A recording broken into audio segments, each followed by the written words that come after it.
नमस्कार। उत्तराखंड समाचार में आपका स्वागत है। मैं कंचन नेगी। सबसे पहले मुख्य समाचार। लाल बहादुर शास्त्री राष्ट्रीय प्रशासन अकादमी पहुंचे। रक्षा मंत्री राजनाथ सिंह 28वें संयुक्त नागरिक सैन्य प्रशिक्षण कार्यक्रम में लिया हिस्सा। कहा, किसी भी परिस्थिति से निपटने के लिए देश हमेशा तैयार।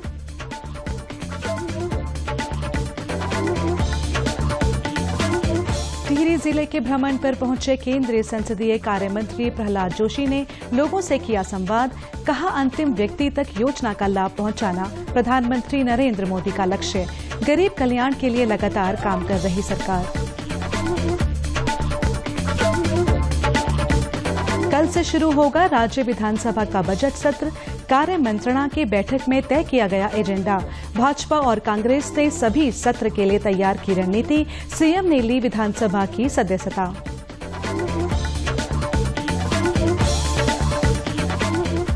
और मुख्यमंत्री पुष्कर सिंह धामी ने ऋषिकेश में किया माधव सेवा विश्राम सदन का भूमि पूजन और शिलान्यास।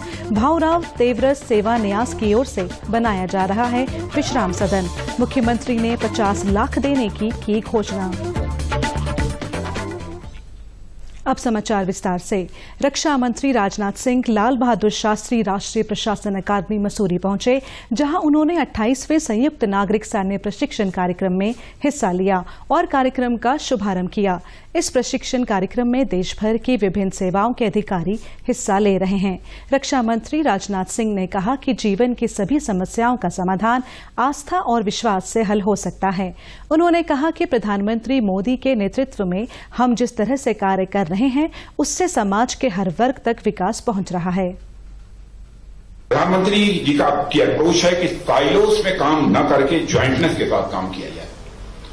अब हम जिस नए अप्रोच के साथ काम कर रहे हैं, उसमें समाज का हर वर्ग डेवलपमेंट की ओर बढ़ रहा है।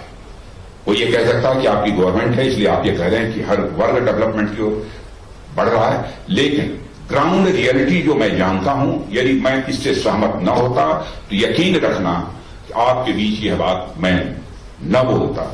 समाज की हर वर्ग यह महसूस कर रहा है कि पहले से हमारी लिविंग स्टैंडर्ड, हमारी बहुत सारी जो नीड्स होती हैं, वो सही तरीके से पूरी हो रही है। राष्ट्रीय सुरक्षा में भी सभी की भूमिका जरूरी होती है। उन्होंने कहा कि रूस यूक्रेन युद्ध हमें यही बताता है कि कल दुश्मनों की खतरनाक चालें बॉर्डर पर ही नहीं, बॉर्डर के भीतर भी देखने को मिलती हैं। रक्षा मंत्री ने कहा कि गलत सूचनाएं समाज में गलत बातें फैला सकती हैं। साथ ही कहा कि मोबाइल की मार मिसाइल की मार से घातक हो गई है। उन्होंने कहा कि भारत हथियार के साथ हौसले से भी लड़ाई लड़ेगा। रक्षा मंत्री ने कहा कि भारत अब पहले वाला भारत नहीं रहा। हम हर प्रकार से हमेशा तैयार हैं। तीनों सेनाओं के समन्वय के लिए चीफ ऑफ डिफेंस की नियुक्ति की गई है। आने वाले समय में हम दुनिया के दूसरे देशों से रक्षा उपकरण नहीं खरीदेंगे। भारत में ही सभी उपकरण तैयार किए जा रहे हैं। मैं विश्वास के साथ कह सकता हूं, भारत के साथ यदि कुछ होगा तो लेने के देने पड़ जाएंगे, लेने के देने पड़ जाएंगे।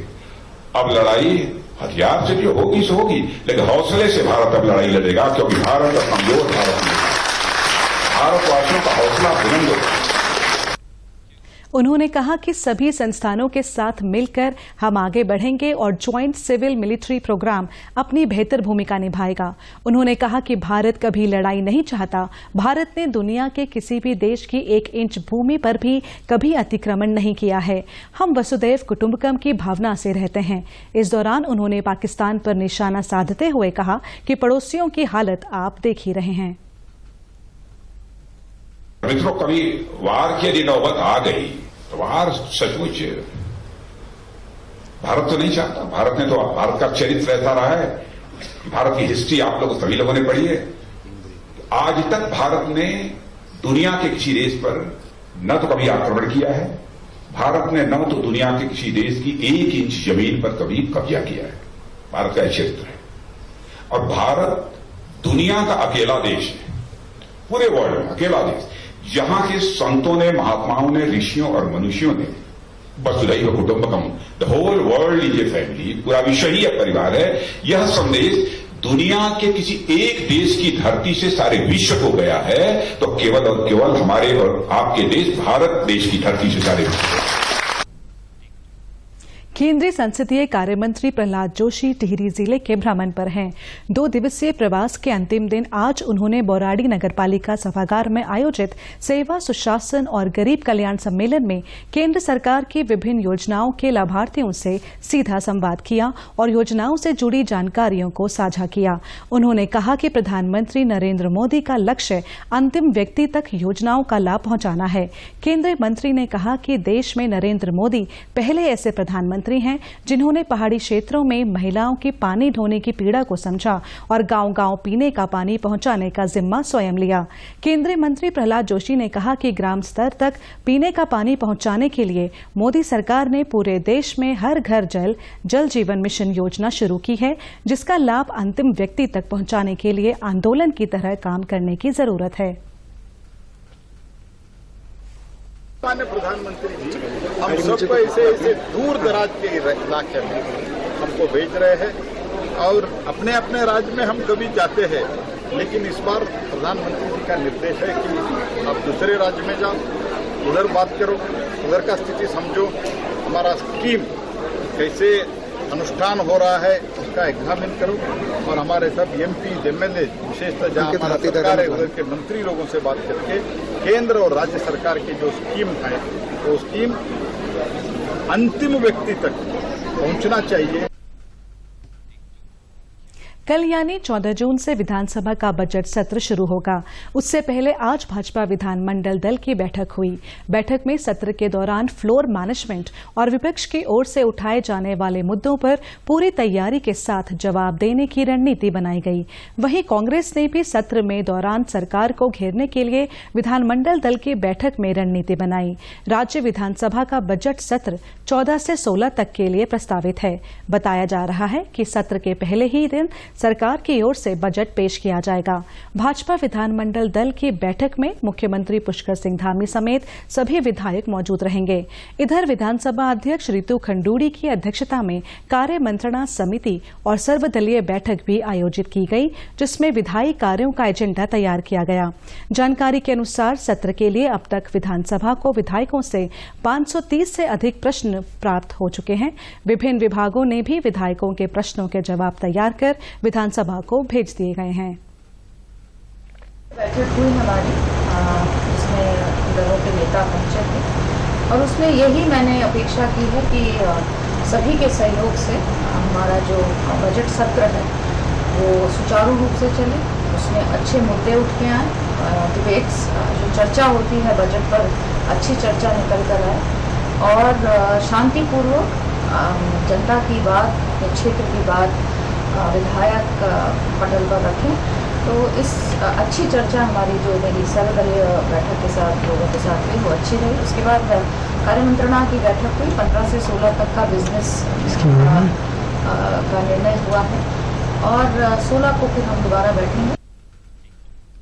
मुख्यमंत्री पुष्कर सिंह धामी ने विधानसभा में विधानसभा सदस्य के रूप में शपथ ली। विधानसभा अध्यक्ष रितु खंडूड़ी भूषण ने उनको शपथ दिलाई। सीएम धामी खटीमा से चुनाव हार गए थे, जिसके बाद चंपावत विधायक कैलाश गहतोड़ी ने उनके लिए सीट छोड़ी और मुख्यमंत्री पुष्कर सिंह धामी ने उपचुनाव में 55,000 से अधिक मतों से ऐतिहासिक जीत हासिल की।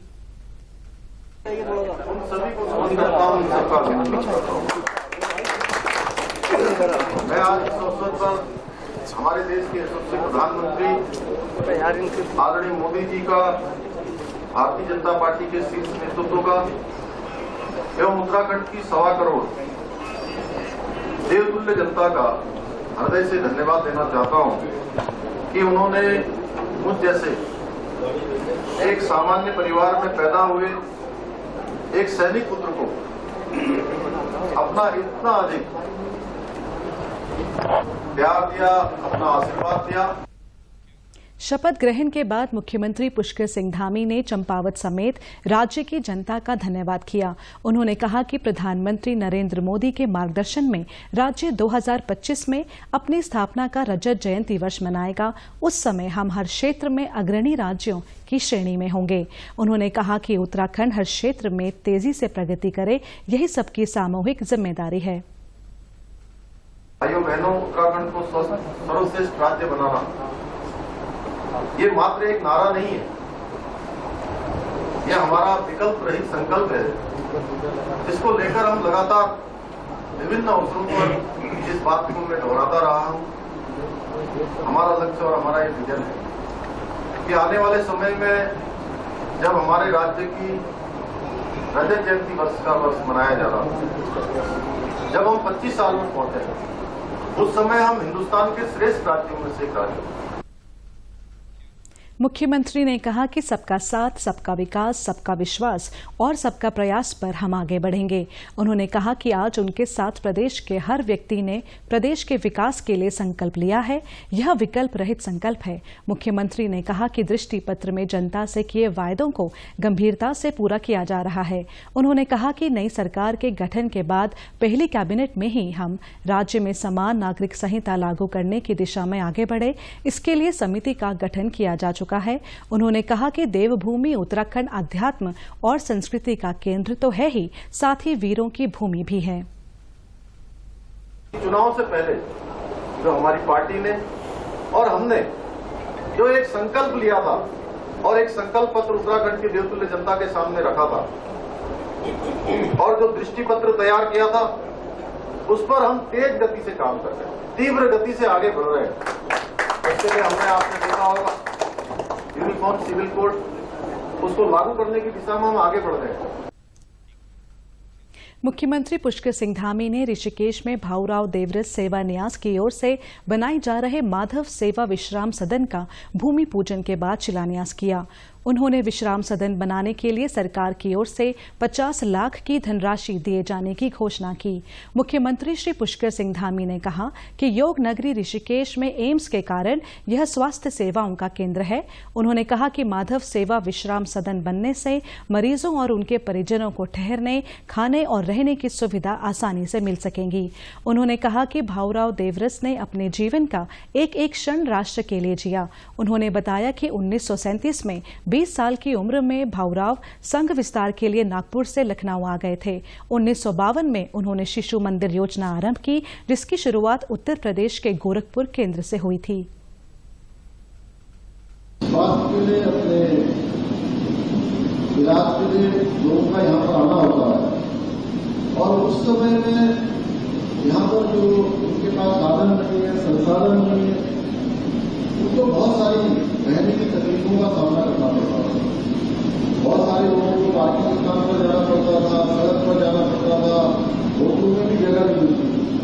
ऐसे समय में जब विश्राम सेवा सदन जिसका शिलान्यास हुआ है, जब ये बन जाएगा तो निश्चित रूप से मैं समझता हूं कि इससे अच्छा ईश्वरीय कार्य कुछ हो ही नहीं सकता।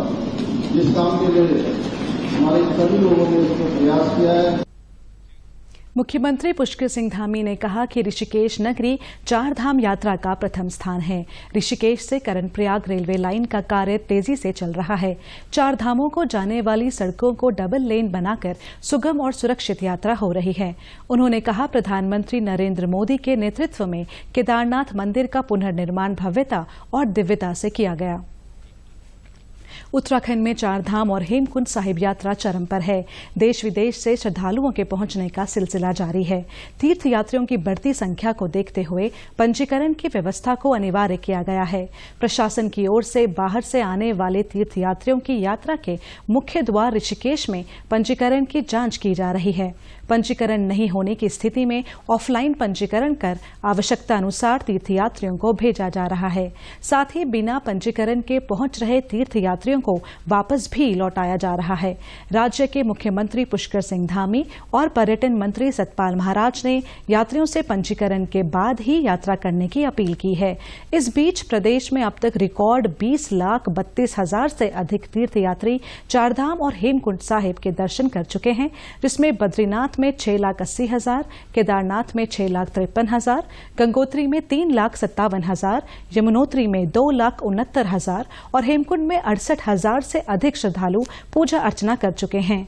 वहीं तीर्थ यात्रियों की बढ़ती संख्या को देखते हुए प्रशासन की ओर से सुविधाओं में इजाफा किया जा रहा है।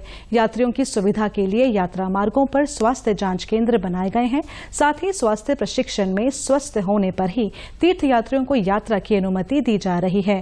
प्रधानमंत्री नरेंद्र मोदी ने हाल ही में मन की बात कार्यक्रम के माध्यम से लोगों से चारधाम यात्रा में स्वच्छता बनाए रखने की अपील की थी, जिसके बाद से यात्रा मार्गों और चार धामों में स्वच्छता का विशेष ध्यान रखा जा रहा है। इस कड़ी में अब तक कई क्विंटल कचरा इकट्ठा हो चुका है।